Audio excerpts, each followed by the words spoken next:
this is Editing KJ with a quick note that this episode was recorded before the WGA strike and the SAG-AFTRA strikes were resolved, and in some cases possibly before the strikes began. We're super happy to be back, so please enjoy this episode.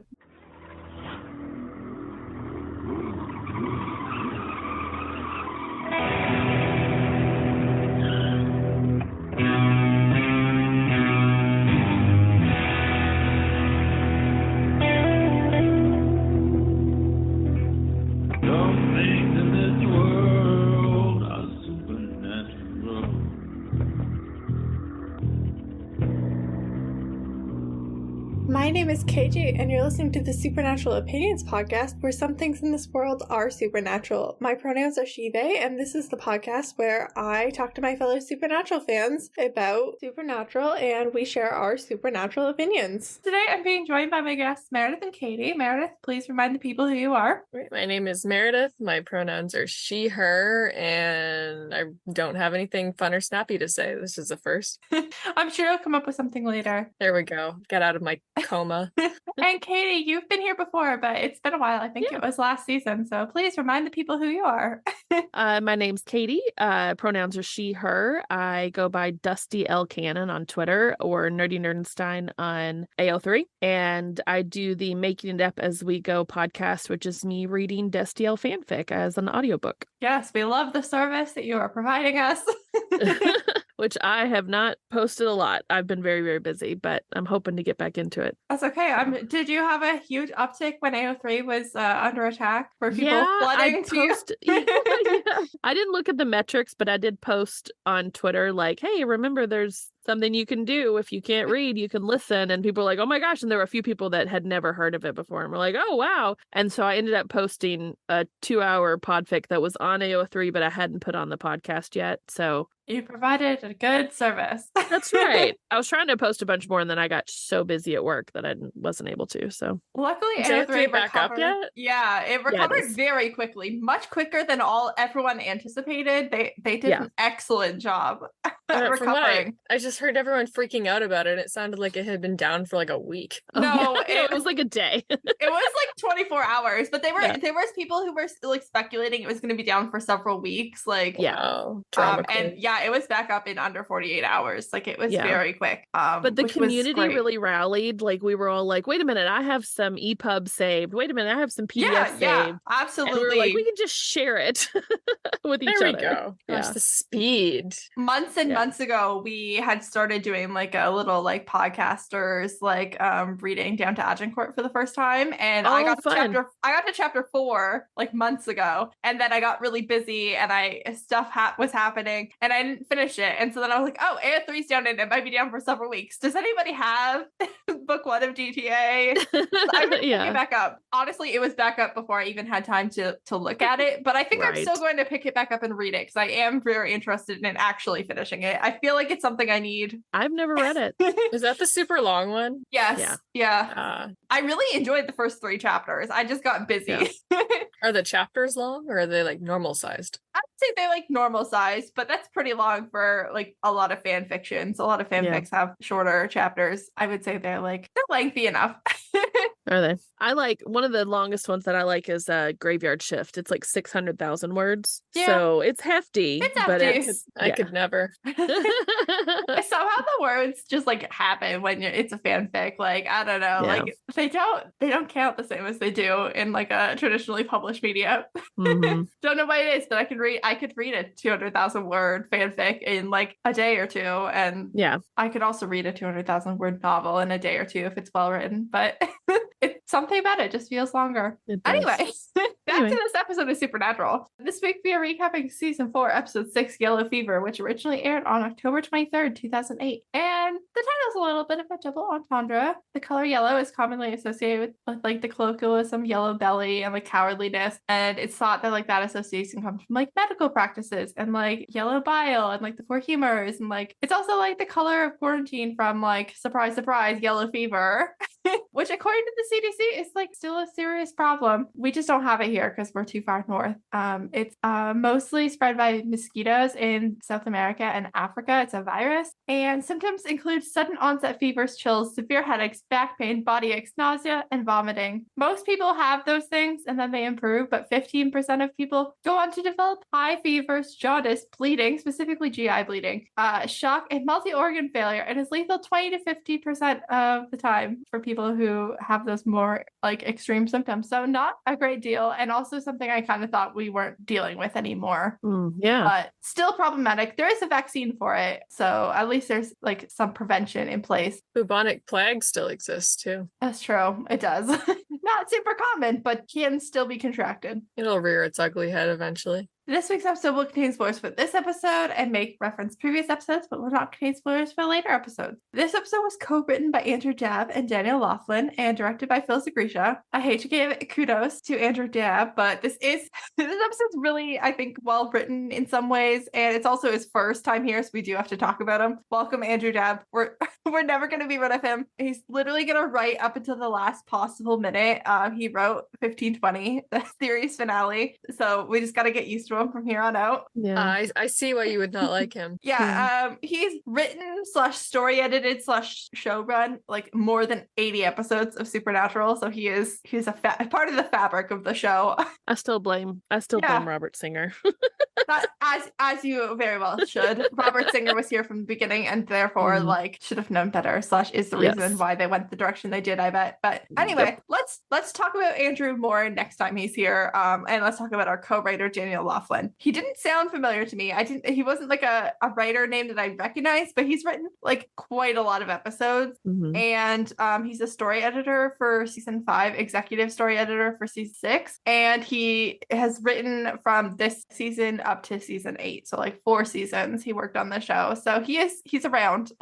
It's also like the bulk of his career. He's executive producing something right now called This Is Jane, which is in production on IMDb. I assume they've maybe stopped production at the moment because of the strike. But he's also written and directed that. So like this is his deal, whatever this project is. And then our director is Phil Zagrisha. We've had Phil Zagrisha here many times, and we have many things in this specific episode to be thankful for him for. He's responsible for a lot of the music in the show and also like blooper reels. And so when he directs, he is like kind of prone to just like letting the camera keep rolling while they're kind of being goofy and silly. So like he has good blooper reel content because that's part of his job. And the blooper reel content in this episode is it's very iconic. We will get to it. It's a little treat for us at the end of the episode. So it's also the only part of Supernatural that my mom has ever seen. It was the first scene of Supernatural I had ever seen, and here we are on the Supernatural podcast. So it must have worked. Let's start by rating the episode. Meredith, what would you like to rate the episode? Maybe a 7. I enjoy watching it, but there are a few things that I just really don't like. That's okay. Great. Katie, how about you? I'm gonna give it 7 out of 10 wood chips.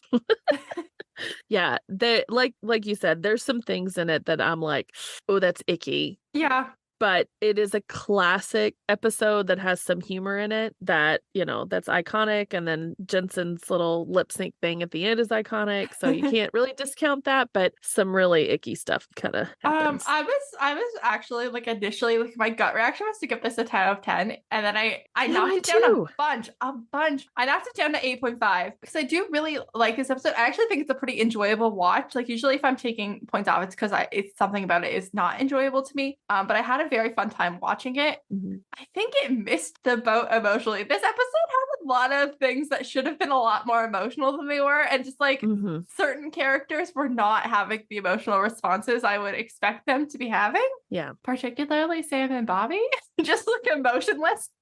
Yeah, and that felt really weird, almost gleeful when Sam actually gets the chain around the ghost's neck. He's like, punch it, haha. And I'm like, do you realize like you're dragging this ghost in the same fashion that this man died horribly for no reason? And when Bobby first showed up and they were like, oh, we need a plan on how to do this, like salting and burning is not going to work, and like it's just Sam and Bobby and they're like sitting on like the trunk trunk of the car. Like, yeah, we need a plan. Like, Dean's gonna die in 2 hours. No emotions. No, yeah. Dean has 2 hours to live. He's going to die. Yeah, the calm dragging conversation. thing. The dragging thing is the thing that I really don't like about this episode. Yeah. I feel like they could have done something better, maybe. To be fair, I think that the writers knew how icky it was because Bobby's going, this is a terrible plan. Now, was Bobby saying it's a terrible plan because he didn't think it would work, or is he saying that it was like morally wrong? Because it's morally wrong. Well, I think they should have made that more obvious, though. Yeah, they should have. Like, I think maybe like this is our only option, and it's a bad idea because it's wrong, but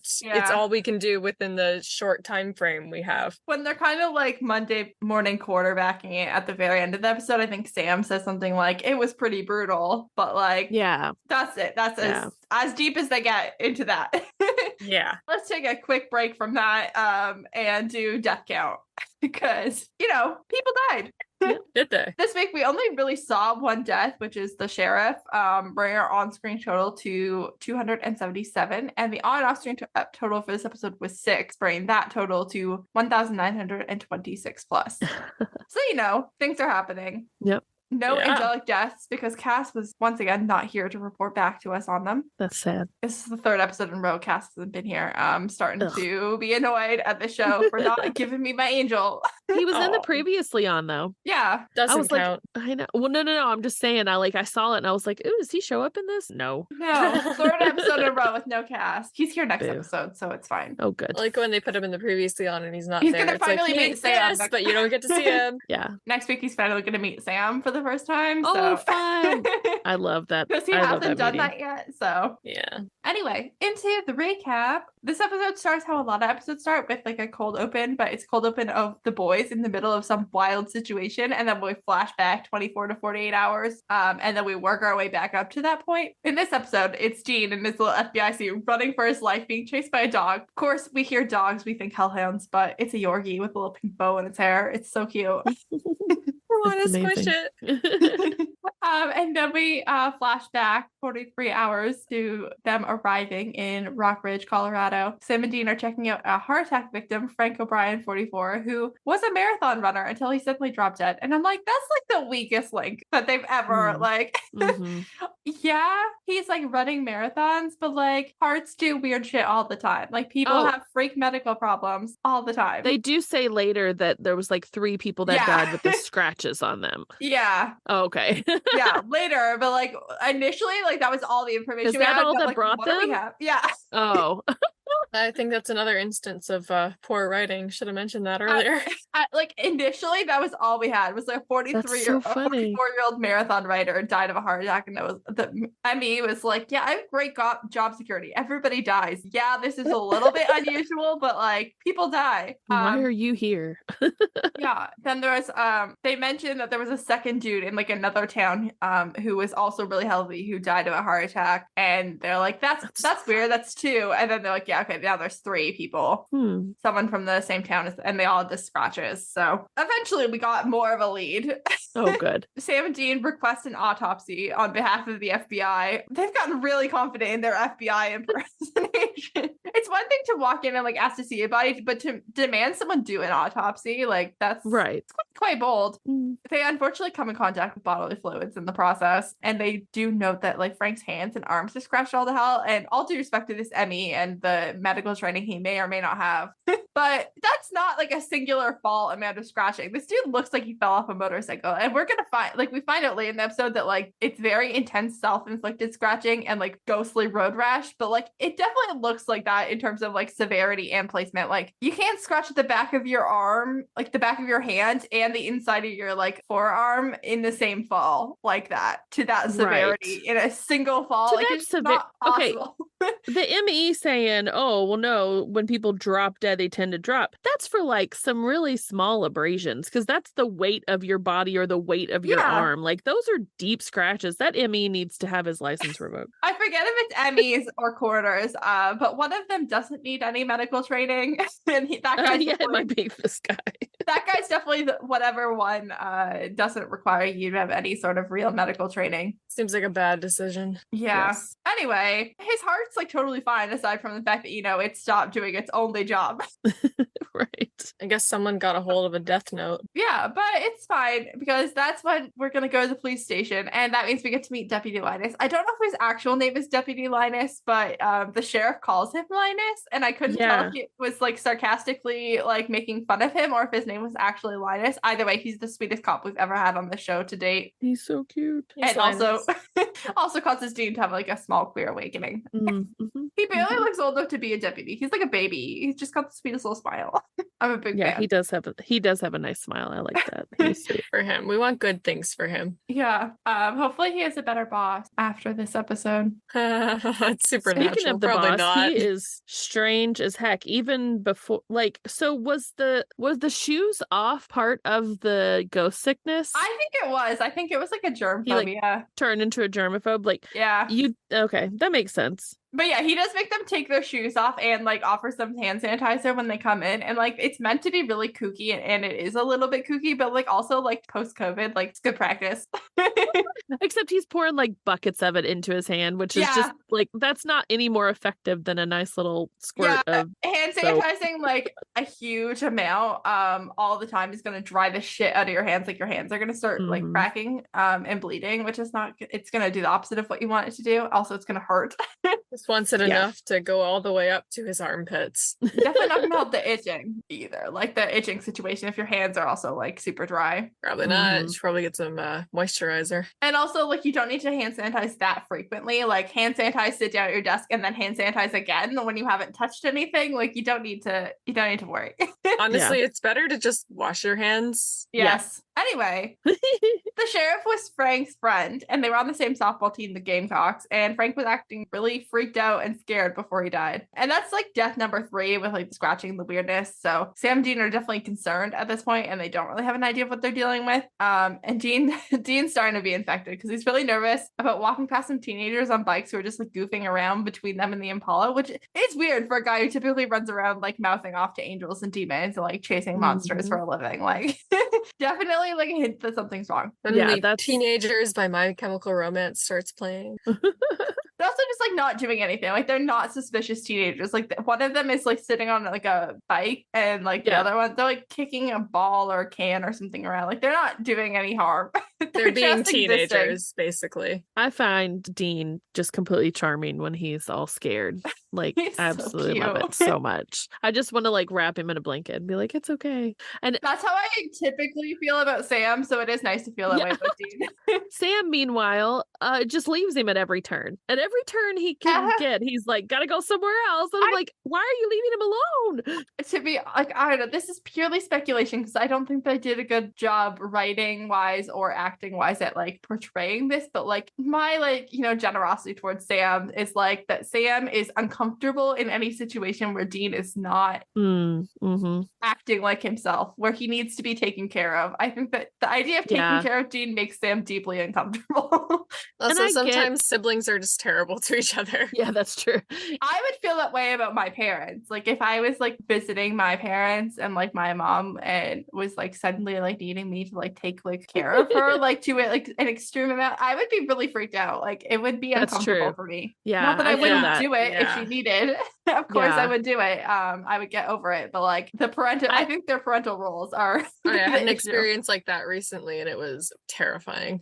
Yeah. I've had to experience having to care for a parent. You're like, wait a minute, this isn't right. I do understand that he's more of a liability than an asset now when it comes to like actually hunting the thing. So Sam's like, you sit here and I'll go do the things we have to do. Yeah. But like, as far as him being they could use a babysitter. Like they could use one other person besides Bobby that they're friends with. This is where Ellen and Joe were helpful because Ellen and Joe could have just come and like they could have been helpful, but also like they could have just like had their eyes on Dean and like yeah, I agree. Sam and Dean just don't have enough friends. They don't have a person to call and babysit them if one of them needs babysitting. Yeah, too bad Ellen and Joe were written out. Yeah. Wonder whose fault that was. Yeah. They go visit Frank's neighbor, whose name is either Mark or Martin. I didn't write it down and then I wasn't sure.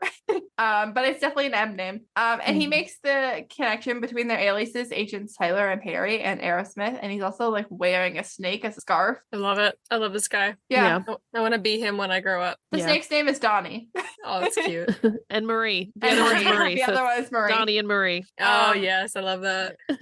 I was just staying at my grandma's house last night, and I was like, oh, I gotta find time to do prep. And I was like, oh, maybe let's like have her watch the episode. Like, it's like a fun episode. My grandma has an absolute phobia of snakes. Like, she can't look at drawings or tattoos or anything. Yeah, she can't do it. And so I was like, dear. I like waited till she went to go have a shower. And then funny. I watched past this point in the episode while she was having a shower. Because I was like, no, this is not the one. Frank was freaking out before he died, like freaking out about everything. Meanwhile, Dean's freaking out because aside from Donnie and Marie, there's also a bunch of other things in the living room. There's a lizard, I think an alligator, a tarantula. This whole living room is full of things that people are genuinely scared of or would find freaky. This guy is living his best life, and I admire him. I'm not sure I can recommend like keeping an alligator in a tank in your living room in Colorado, but like you probably take him out for walks every day. Yeah, he needs space. Frank's list of things that freaked him out before he died: Alphaba from The Wizard of Oz, ferrets, Al Qaeda, artificial sweetener, and Pez dispensers, all on the list of very specific fears that Frank was having. So basically everything.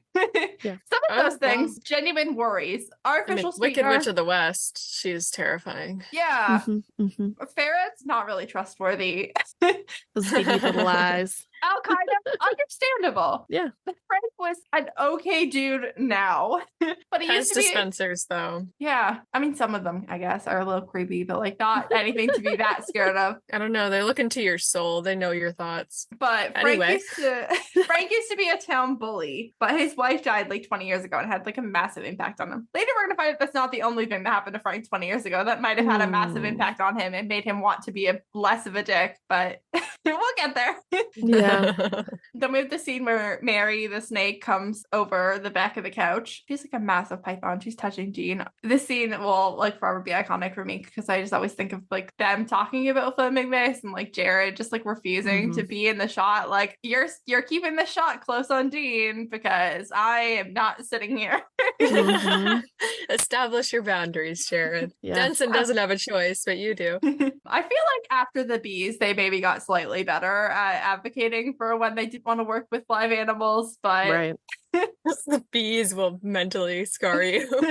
Jessie O'Brien was Frank's wife. She was missing for 2 weeks before she died by suicide, or at least was found having died by suicide. She might not have been alive for those 2 weeks. Frank was working when she went missing, and she had a history of mental illness. So, like, Frank was not a suspect in that death. Dean calls her a manic depressive, which we've since renamed bipolar disorder. It's specifically, I think she was bipolar 1. But it just sucks for Jessie and for Frank, I guess. It's hard to have empathy for Frank given the context of the rest of the episode, but it still sucks for him. And Jessie seems like a good person. Really sad. It's a terrible situation for both of them, but I think especially for Jessie. Dean is driving 20 miles an hour, which is the speed limit, and he makes 3 right-hand turns so that he doesn't need to make a left-hand turn into oncoming traffic. Jersey? And I, as someone who does not drive, I hate making left-hand turns into oncoming traffic, so I relate to that fear. Honestly, ever since I tried to learn more about driving, being a passenger is just that much more scary. That's so funny. Dean also starts setting off the EMF meter because he's haunted. Yeah. For some reason, it's dark. They wait till it's light. It's now light outside. So it's the next morning before it's night, but now it's day. Before Sam's Fanfiction gap. Sam's on the phone with Bobby. Like they're like, oh, we can't call Bobby. Bobby's sleeping. Like, right. He has to do that sometime. Dean's dying. It's on a clock, but let's give him his solid 8 hours. That's such a Winchester thing to do. It's like, this can wait. It can, but it can. I'm just dying. It's no big deal. It really isn't. Stop worrying about me. Stop worrying about me. Dean's in the car. He's listening to Eye of the Tiger with the windows down, just like rocking out like he's like in a music video because this man might be beautiful. He might be chosen by God, but he's still just a guy. He's like a nerdy little guy. I've done this. Like a song's really good. You can like envision the music video. You're bopping, you're vibing. You got a stem. The spirit moves you, and that's what music's about. Especially Eye of the Tiger. Yeah, Eye of the Tiger was Sam's suggested choice of backing track on one of Dean's speeches at the end of season 3. I think it might have been the season 3 finale. Sam says something like, you should have totally been jamming Eye of the Tiger right there. So I like that Eye of the Tiger has finally made it into the actual soundtrack of the show. It would have happened eventually, I feel like, but I'm glad that we've gotten here. And now it's iconic. Song. Yeah. Sam's got donuts, but Dean's not interested in eating them. Dean's scratching a hole in his arm. Bobby's telehealth diagnosis is ghost sickness. A ghost infected Dean with fear that will cause his heart to give out. And Dean's been infected because of Frank O'Brien. And Frank also infected the other 2 victims at the softball tournament, which the teams are the Gamecocks and the Corn Jerkers. We don't need to talk about it, but... we don't need to, but part of me wants. In the Midwest internalized homophobia hell is this? Dean had a really, really hard time keeping a straight face at Gamecocks, and he's too freaked out to find Corn Jerkers funny, but I'm glad that Sam included that detail. Yeah, very hard time. Dean's got 24 hours to live. Bobby and Sam's theory is that people who wield fear or authority over others in a potentially dickish manner are the ones being infected. And I'm like, you should probably both be in danger here, Mr. Reban the tapes, Mr. Resnick. Sam is not innocent. Mr. Reban the tapes, Mr. Resnick. You're right. You should say it. I love Sam, but I'm not going to pretend he's never been a fucking dick. We've absolutely firsthand seen that on screen. Yeah, Mr. Resnick is not impressed. And as Jean pointed out, Sam got direct contact with Frank's spleen in juice, blood that was in his spleen. Yeah. They're thinking that Frank's wife was the instigator of this whole thing. And I'm like, yeah, because she just suddenly got bored of regular haunting after 20 years. I was. But Dean's been waiting in the car. The whole reason that Dean was in the car in the first place, listening to Eye of the Tiger, is because the room's on the 4th floor, which is high, which is a little funny, but also why are they not on the ground floor? They're always on the ground floor, because they're always prepared to go out a fucking window. Right. I mean, they can climb 7 floors up an elevator shaft, but you don't have to. You can make things easy for yourself and just book a room on the 1st floor to begin with. Maybe this is the only room available. Yeah. Hopefully not, because Dean's not going up there. After Sam walks away, Dean picks the donuts up a second time and looks at them and still doesn't eat them. So he's not feeling himself. He's just not feeling good. And that makes me sad. Get him a blanket. When is Dean ever feeling good? Truly good. He's always repressing something. Dean's reading about ghost sickness, and the clock is ticking right in his little ADHD head, and he's having some minor hallucinations. And Sam ends up coming home and the clock is smashed. As someone who the ticking of a clock can be very annoying for me, I related to Dean just smashing this clock. Sam comes home and the clock's smashed. Jesse was cremated, so probably not the source of the infection. Dean starts choking and he coughs up a wood chip, which makes Sam really excited because all of a sudden Sam's like, dude, we can figure out who this is based on what's actually happening to you. He's so excited. Maybe a bit of sympathy would be nice. Yeah. He just forgets to be worried. And this is when I started to be like, Sam, you don't seem that concerned. You should be more concerned. Maybe when you're closer to dying, we'll get a better clue. Coughing up wood chips isn't normal, and not normal doesn't faze you, but it's also not comfortable. Maybe try to give him some water or something. He was mildly concerned during the actual choking process. When Dean started choking and he got up to choke it into the sink, Sam was definitely concerned. He followed Dean to the sink. Mm-hmm. But he was not. Once he realized that this was a clue, he forgot that this was a medical thing happening to his brother. Unfortunately, that's also kind of a mood. Yeah. It's he can breathe now. Anyway. Yeah. They head to the Cassidy and Sons lumber mill, which is absolutely supposed to be a Butch Cassidy reference. And they Dean doesn't want to go in, and Sam's like, no, you have to go in. And so Dean's trying to drink a little liquid courage, but it's not fucking working. And he does muster some of his typical posturing, which I think is really great because I think it kind of shows how often Dean is probably pretending not to be scared when he's when he is terrified. He's just at this point he's lost the ability to keep keep posturing when he's more terrified. Like he's probably pretending not to be scared a lot of the time. Sam probably is too. Yeah. He won't carry the gun. He's like afraid of the gun, so he's gonna ban the flashlight, which is just so fucking cute. And he looks like a little kid. Like he looks so proud of himself. Like, oh man, the flashlight! I'm doing a great job. I need a sticker. Yeah. They start to like look through the lumber mill, but like the EMF meter keeps going off because Dean's standing too close to it. So they're like, well, this isn't working. They find Frank's wedding ring though, because like it was missing. And then we have the scene with the cat in the locker, which is excellent. Iconic. Not much to say about it, but it's iconic. Screaming. Then we see the actual ghost of Luther Garland. He turns on all the like milling equipment, and Dean sees Luther and just like goes running.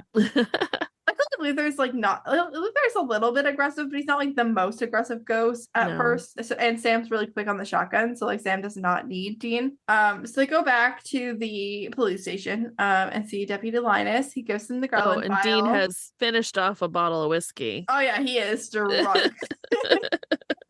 Liquid courage. Linus is like, is he drunk? And Sam's like, no, he's fine. And then Sam's like, what does this mean? Like, what is this like cause of death? Like, what does that mean? And Deputy Linus just goes like, bro, that dude died 20 years ago. I clearly am like 20 years old at most. I don't fucking know. He is manning the desk and only manning the desk. Yeah, he's not. Don't ask him questions. The sheriff like keeps coming out to like yell at him or be a jerk, like, and that's it. Like, Linus is just here to sit at the desk and look cute, and he so does. And he does his job well. He deserves a raise. Yes. Dean tells Linus that he's awesome, and Linus just is like the cutest little smile, and I'm like, oh, that's a little gay baby. And then he goes, I think you're awesome too, and he's like really awkward about it. I'm like, oh, so really cute. Adorable. This is a grown man, but he's adorable. Yeah, the sheriff we then see the sheriff. He's also infected. He's like scrubbing his arm with like what looks like steel wool. He's like full on paranoid. He's like, oh no, the Winchesters know what I did. I need to track them down and stop them. It's really not fun to watch. So freaky. Not great. If you're itchy, don't scratch it. Actually, you know, it depends on the itch, but that one, do not. It'll just get worse. I would say it's a general rule. Like there aren't many itches you should scratch. Yeah. Metaphorical or physical. Yeah. Dean's really nervous that they're gonna get caught being fake FBI people. And Sam's trying to like talk him down, but they're on their way to talk to Luther's brother, whose name I didn't write down. I don't know if we knew it or not. I don't know, but I really like this guy. He was a really good guy. He's the most genuine of the entire episode, I think. And there's a lot of comedy and there's a lot of like just laughs. And this guy, like his story is tragic. And he also has a lot of perspective on it too. He's not like filled with hate. He's not filled with, anger or anything. He's kind of like stepped back, done the work, sought therapy for it. And absolutely went to therapy. I loved 100%. him. Yeah. It's like had 20 years to like learn how to deal with this, and he really did learn how to deal with it. Also, they give me like very strong Of Mice and Men vibes. That's probably on purpose. That is exactly it. Like I literally wrote Bloody from Of Mice and Men. And here's George. Yep. You're right. But yeah, like that's basically like people were scared of Luther because he was like a really big guy and he clearly had some sort of like disability that like affected his ability to like communicate well, and but he wasn't hurting anybody. He was just existing, and he happened to be very, very large, and that freaked people out. And he was killed by Frank, who thought that he had hurt Jessie because Jessie also worked at the like mill, and she was like nice to Luther, and like Luther had like a little crush on her, and everybody knew it. So when she went missing and she hadn't been found dead yet, like they just assumed that Luther did something to her and they killed him, and it was awful. They beat him and they like wrapped him in a chain and dragged him behind his truck, and people didn't care. Sam calls what they did road hauls, and Jared, it's like the most Texan way you could say road hauled. It's just also something about the term road hauled, like that's not a thing that people say. And I didn't like it at all. It's just like a foregone foregone conclusion that those things happen. Like, oh, you know, like what happened to so-and-so back in our hometown. Yeah. Like, what?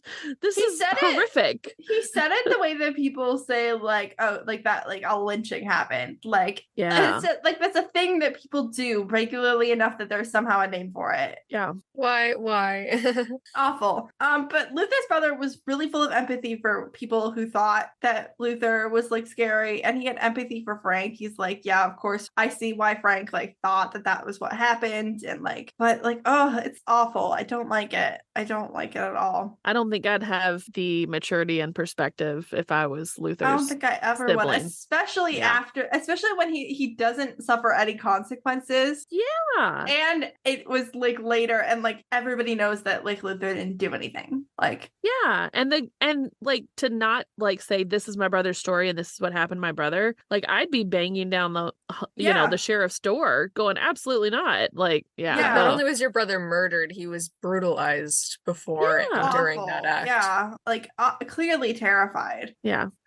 They're like, okay, Dean's symptoms all suddenly like make sense. They match Luther's death, but like slow motion. But Sam's like, because of him being dragged like that, like it's likely that we won't get all of the remains in the same place to salt and burn them. So gross. Oh, so awful. I wish we hadn't have to think about it. Yeah. Let's just not think too hard about it because it's awful. Let's burn that entire stretch of road. Yeah. Dean is like, great, I'm out. Our lives suck. Hunting is crazy. Our lives are shit. No one would ever want this life. He's right. So right. And I'm actually, it's as much as I'm like, this is not really Dean because like he's clearly like under the influence. Like it's got to be nice for Sam to hear because Sam's always like, I mean, not lately, but like pre-season 1 and season 1, Sam was like, this life sucks. And Dean's like, what do you mean? This is great. And then like around season 2 was when Dean really started to be like, this life kind of sucks. But it's gotta be good for Sam to hear once in a while that like Dean acknowledged that their life is not that great. Mm-hmm. No, it's awful. It's horrible. It is awful. Do not ask for this. And Dean's like, we should not be together this much. And he just like tosses Sam the keys and he just like walks off. And Sam's like stunned. But I think he does a bad job by not following Dean. Yeah. But we get back to where we started with Dean versus the Yorkie. And they play like a little riff of like Dean's dirty organ or brother's guitar theme, which aside from Dean's theme, I would say is like the most easily recognizable bit of like original scoring in this show. It's also like the end credit music. So if you ever like actually watch the credits, you definitely know this little bit of music, but they play it a lot in these like little like funny like reveal moments. Yeah. And I just enjoy it. It's been a while since I like really noticed it, but it was very, very obvious in this scene. I was like, oh yeah, I know that music. Dean's got 4 hours to go and he's going to die again. And Sam's like, yeah, I agree. You are going to die again and you're going to go back to hell. And Dean's hallucinating that Sam wants him to go back to hell and that he has psychic powers and that the psychic powers work on Dean. And Sam's got the Azazel yellow eyes, but worse than the regular Azazel yellow eyes because they CGI'd them instead of having him wear the impossible to see in contacts. Too bad because yellow eyes look pretty cool on everybody. Yeah. These ones weren't as good. Sam says, this is what I'm going to become. This is what I want to become. And there's nothing you can do about it, which I think is a very good secret fear of Dean's, that Sam wants to be evil. Dean like kind of comes out of it. Sam is there, but he's not choking Dean. He's trying to like get Dean out of this hallucination. Bobby finally arrives, not quick enough for my liking. Like Bobby should have been on the road instantly. But we're down to 2 hours. This is where we have 2 hours. Bobby's got a book about ghost sickness. It's in Japanese, but luckily for us, it's not going to be a problem. Bobby's been speaking Japanese since before Sam was born, which he does point out in Japanese. Apparently, Jim Beaver also speaks Japanese. Yes. That's so cool. Good for Jim Beaver, honestly. I'd be really curious to know like when he learned Japanese and why. I don't know if he had a role or if that was just something he wanted to do or if he spent time in Japan, but I would love to know. Yeah. Something to look into. Yeah. If you know, tell us. If you're looking for something not technically supernatural related to ask at a convention, I'm hoping this can be so long since like anyone hears this, the strike will be long over. But if you need something, not actually technically supernatural related to ask Jim Beaver at an upcoming convention, ask him when he learned Japanese and why. There you go. Because we know he knows it. But also, like, when did Bobby learn Japanese as a character? Like, do Yeah, you they think don't he really go knew into that. Japanese like when he was just like a guy who owned a scrapyard who was married and like, or do you think he spent time in Japan, or do you think he learned like because there was enough Japanese like translations he needed to get through that he just learned? I'd love to know. Maybe he got really into anime in the 90s. You know, I wouldn't put anything past Bobby. He's a consumer of many medias.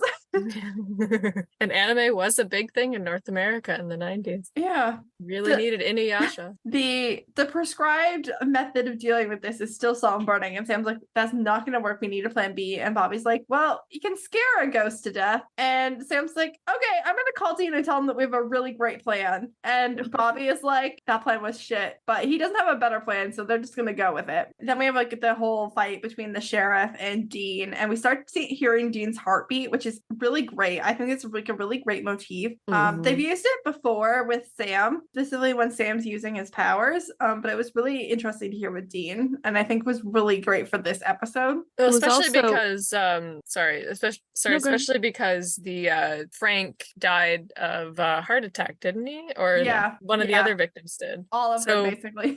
Like listening to Dean's heartbeat is listening to how close he is to death. Yeah. They also layered it with the ticking clock earlier. Yeah. So his heartbeat was also going with the ticks of the clock, and that's when he destroyed the clock. So yeah, they've been doing it the whole episode, which is really cool. Yeah. It's a really great motif. I love when they use it for like Sam's powers, like when Sam's powers are getting like a little bit too out of control. There's a few times later that this happens. And it happened once in I want to say season 1. It was when John was possessed by Azazel and Sam was trying to like get out of it. It's something they've done a couple times, and I just think it's a really excellent motif, but it's not really been used with Dean before, and it was so good.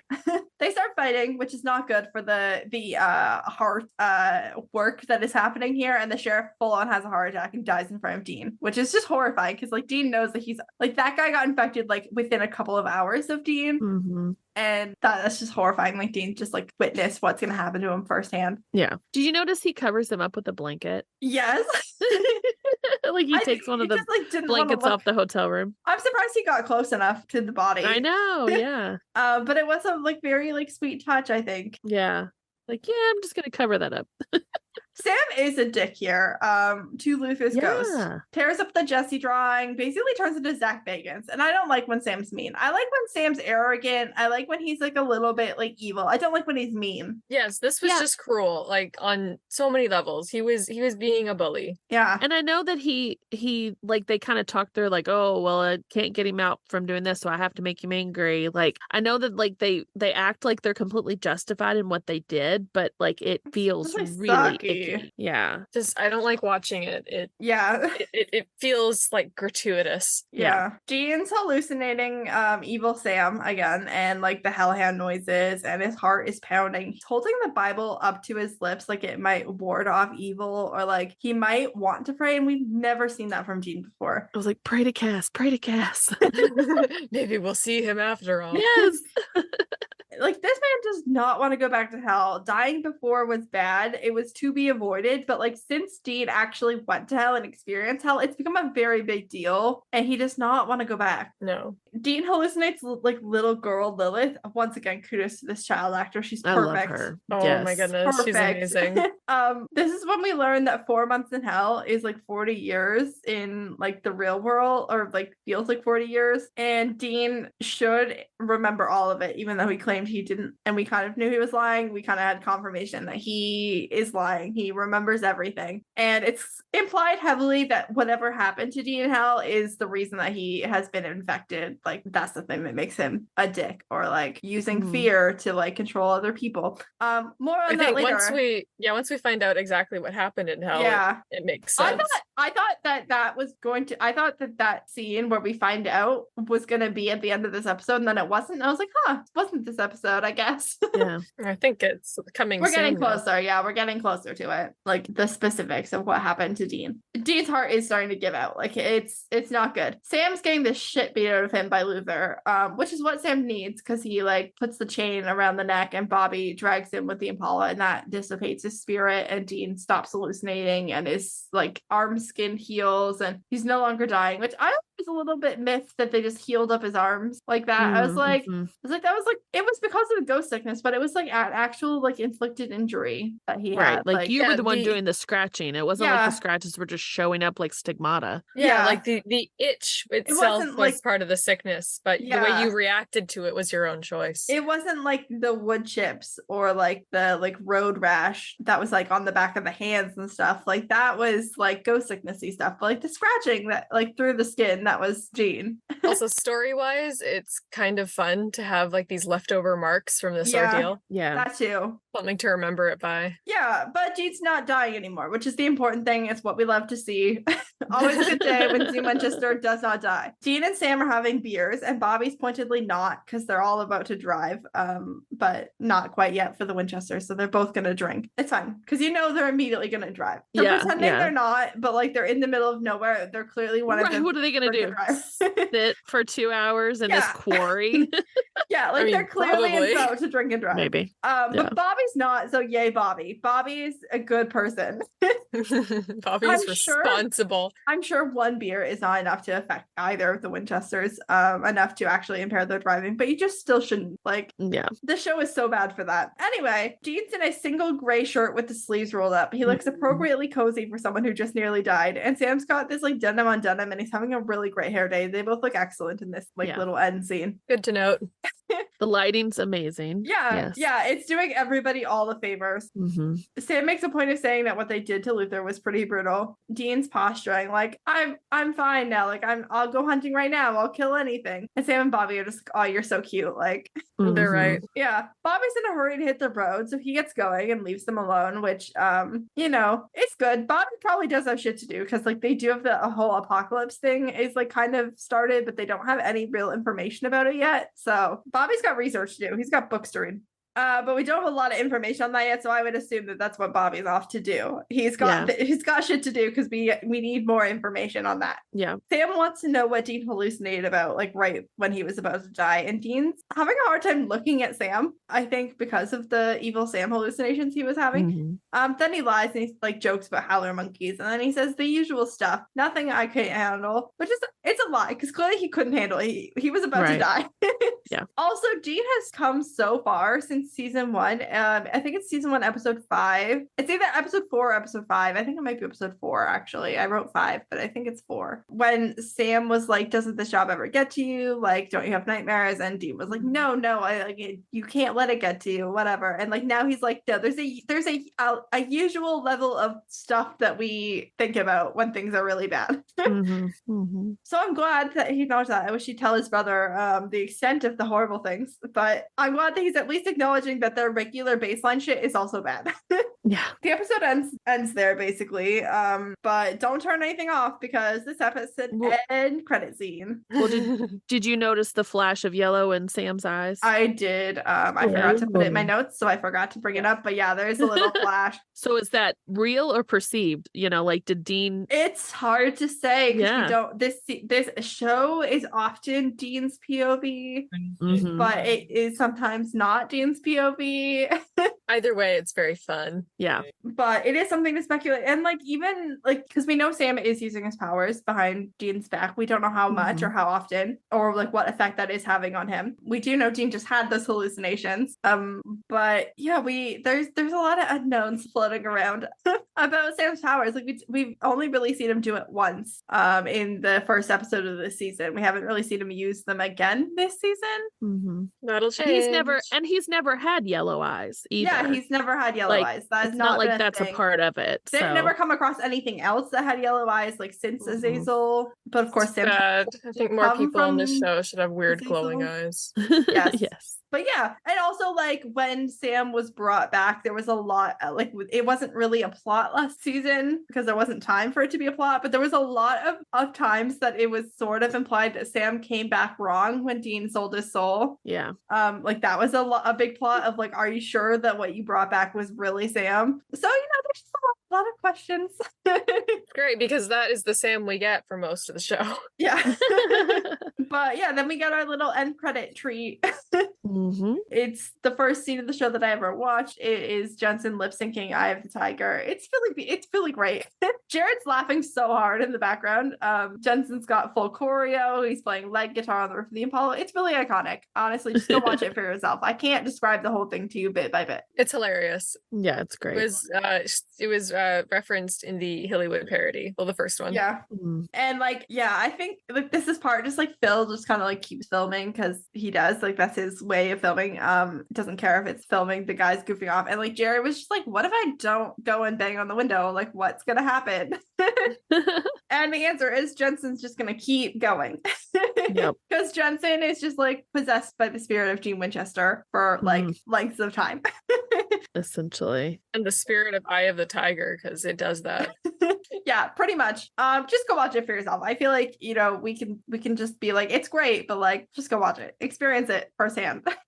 I think there's such a special chemistry when it comes to Jensen and Dean Winchester, because Dean really Winchester is magic. on the page he is written as, you know, the typical tough guy character, and Jensen brought so much heart and humor to him. Like, yeah, this entire episode, take away the ickiness with the ghost and the Asian yellow stereotype, you know, that take all that away, and this is just a masterclass of him being just so humorous and charming. And there's so many close-up shots of him, you can tell like the camera operators love him, you know, they're like, oh, tighten in that shot of him because he's just so amazing in this episode. And he has imbued him with so much heart that he's made him such an iconic character. And I watch other shows and I sometimes literally sit there and go, could this show ever turn in a comedic episode like Changing Channels or,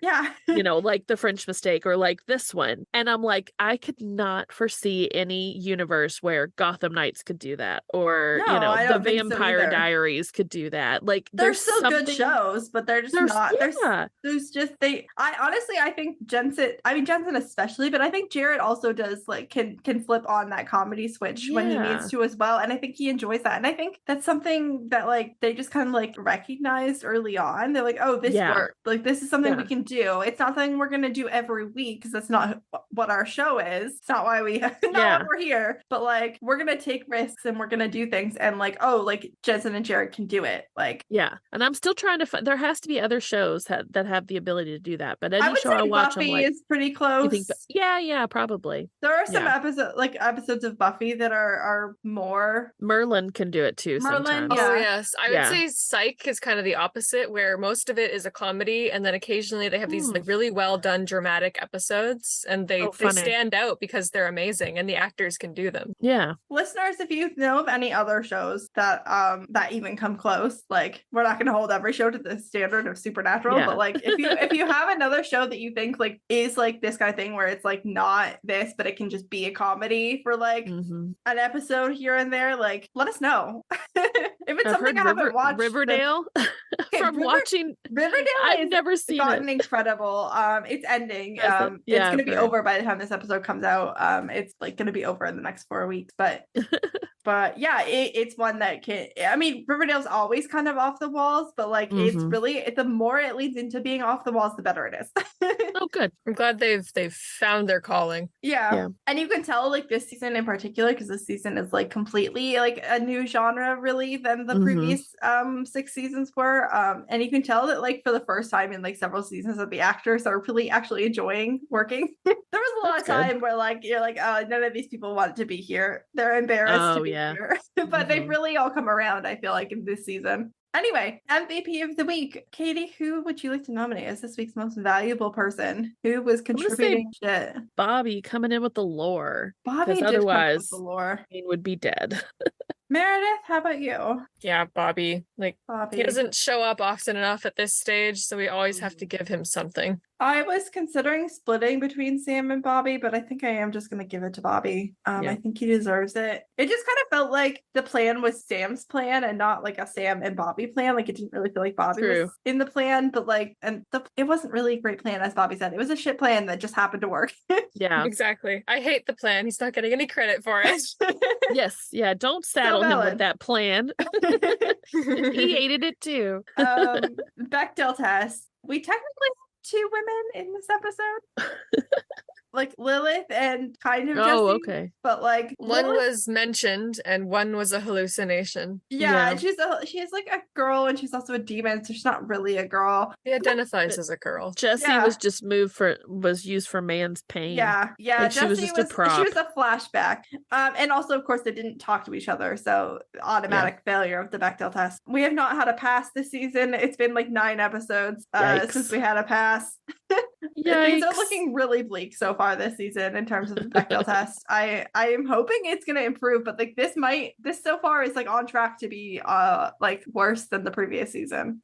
Yeah, so far the only female character that we've had who's not like a one-off character has been like New Ruby, and she's only been in 2 episodes. Oh my gosh, has it really only been 2 episodes? Yeah, 2 out of 6. It really was a sausage party, wasn't it? Jesus. Yeah.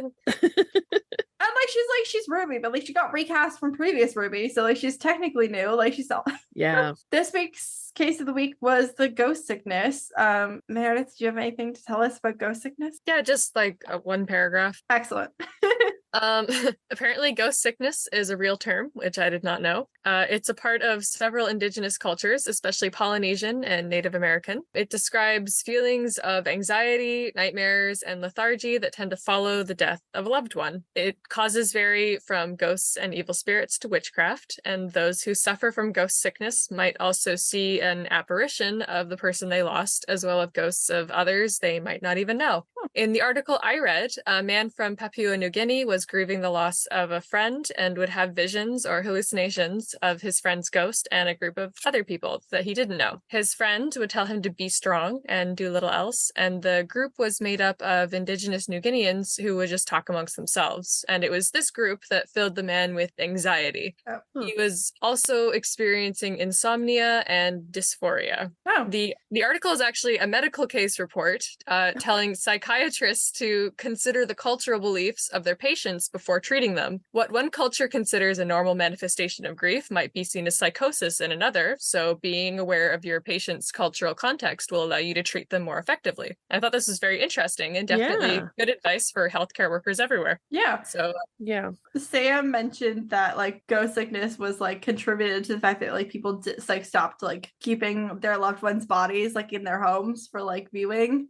Yeah, well, in conclusion, I guess. Was that mentioned? No, it was. Okay. I mostly just read the one article because I didn't really feel like doing a lot of research, but I thought it was very interesting. That was a really great article. So in conclusion, ghost sickness is real and technically referenced in the DSM-5. But then the monster that they claim this person in was the Buruburu from Japan, which is made up. That's not a thing. Doesn't exist.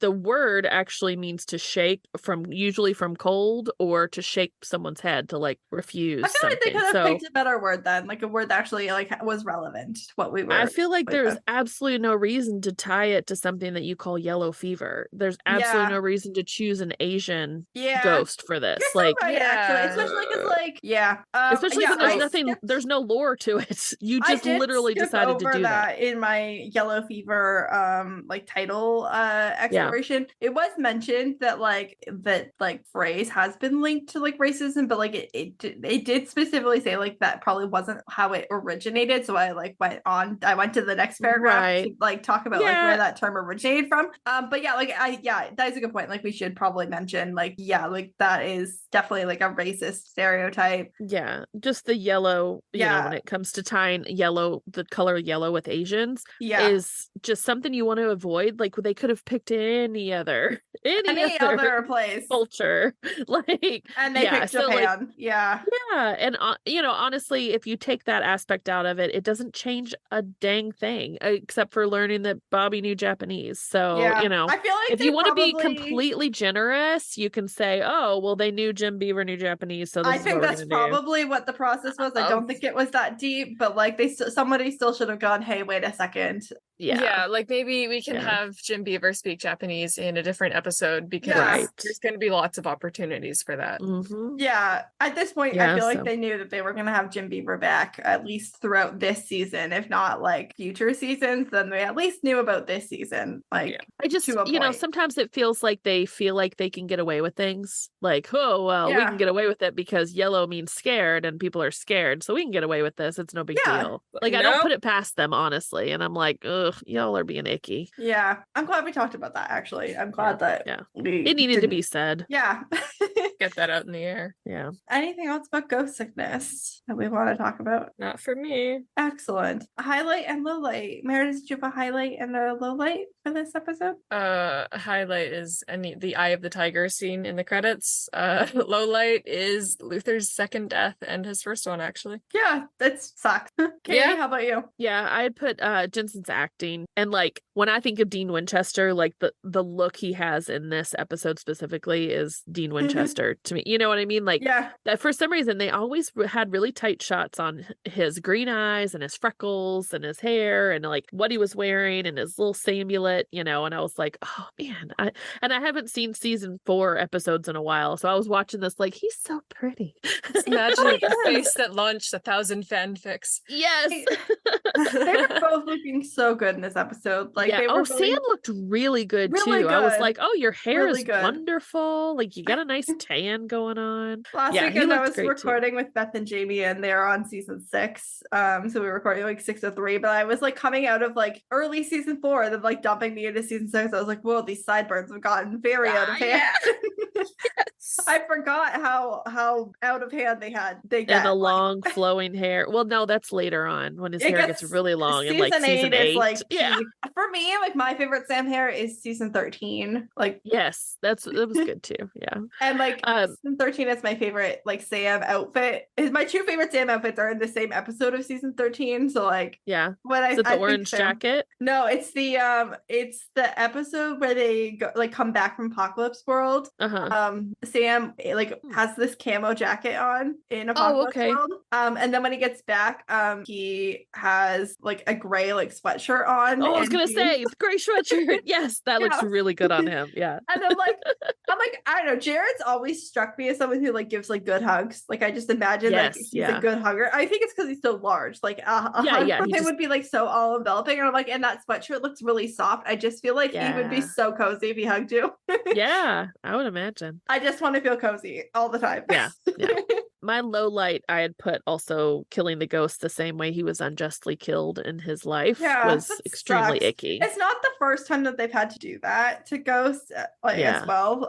Like where like someone's died and you feel bad about how they've died, but like then they have to redo it. But it's not ideal. Yeah. And this one was like particularly graphic. Like yeah. My low light was the fact that everyone just let Frank O'Brien get away with murder, and his neighbor didn't even know / didn't even think to bring it up, even though Frank bullied him in school. Like he was like Frank was kind of a bully, but he's better now. Meanwhile, like allegedly most people in this town know that Frank did a murder and just don't care, and like that's really shitty. It's not like Luther could have died in a natural way. He got drug up and down a road. A murder. Yeah, and everybody. It's not something you do accidentally. Yeah, and I feel like everybody probably knew it was Frank. Like not just the sheriff, but like literally everybody. Because who else would it fucking be? Like, right. Frank's wife is suddenly missing, and now Luther's dead. Like, yeah. My highlight is the Lilith hallucination. Ooh, that was good. I thought it was really good.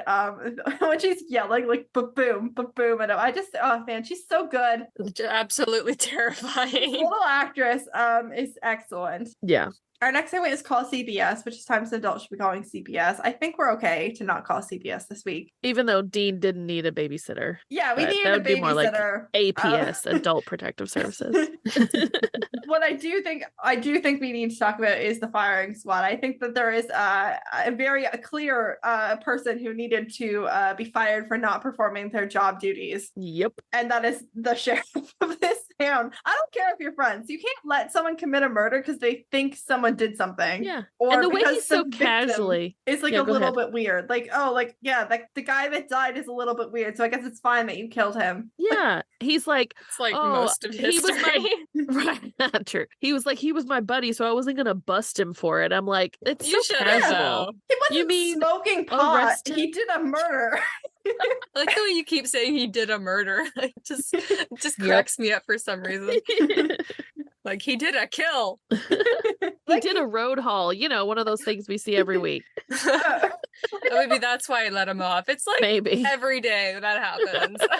You rascal, you scamp. I feel bad for Frank. I see why he, like, I get that that's like, you know, like you think that somebody killed or like hurt the person that you're like that you love, that you're married to. And I can see why you would be upset, why you would want to do harm upon a person, but you don't fucking go out and do it, especially when there's no evidence that they did anything. Question though, let's say you're good enough buddies with the dang sheriff that the sheriff doesn't bust you for doing a murder. Wouldn't you just have the sheriff haul Luther in to try to figure out what happened to your wife? Yeah. Like, why did you have to do that on your own? Because he's a jerk. Because at that point, like, okay, if we're assuming that Luther did something to her, that means they haven't found her yet, so they don't know if she's alive or dead. Why are you gonna kill him? Exactly. You're gonna let the justice system happen. The sheriff would gladly like sentence this guy to death. He's not smart.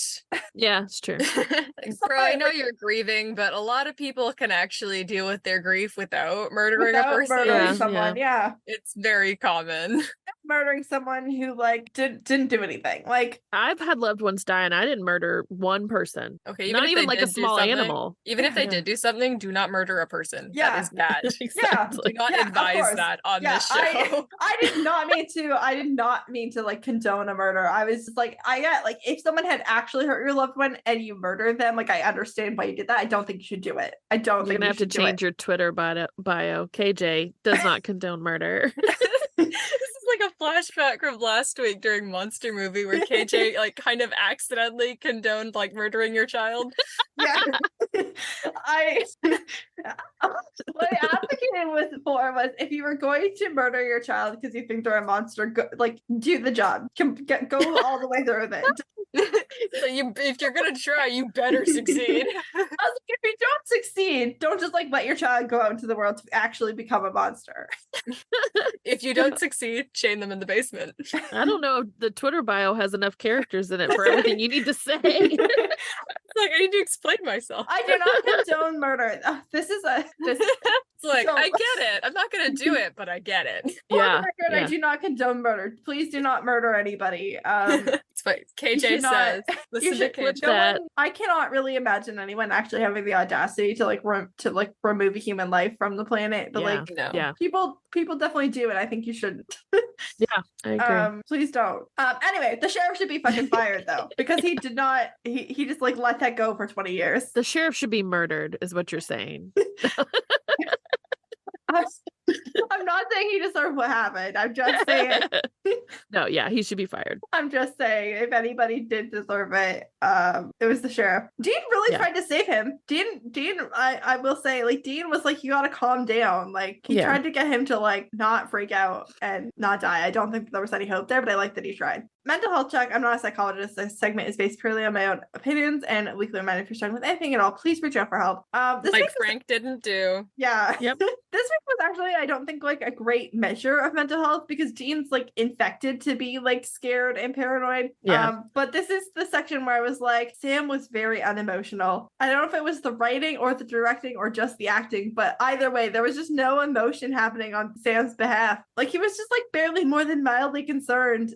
Even down to like Dean has 2 hours to live. Dean is actively dying compared to like it's been 6 episodes since the season 3 finale. Yeah. Like when Sam was ready to do literally fucking anything to save Dean, he was like, oh, I'll try using my like demon powers that we know I'm not supposed to touch. Like I will do whatever the fuck it takes to save Dean. Like that was 6 episodes ago. Yeah, it's like he wasn't taking it that seriously. Yeah. Like when they found out there was like a time, which is always cracks me up in TV shows when there's like, yeah, people die within 24 hours and they're like setting their clock by it like to the second. And I'm like, did they really? Like, you know, did they really 7 hours exactly? Do you know what the exact, like we've already had time to have a discussion about this. So technically that should have been 2 minutes right there. Right. But yeah, so when he found that out, like he should have started to get frantic. Like Dean could die. Maybe he's getting a little bit too cocky that like, well, Dean got pulled back from hell. So like if he dies on this random hunt, like maybe I could get Castiel to bring him back. Yeah. Like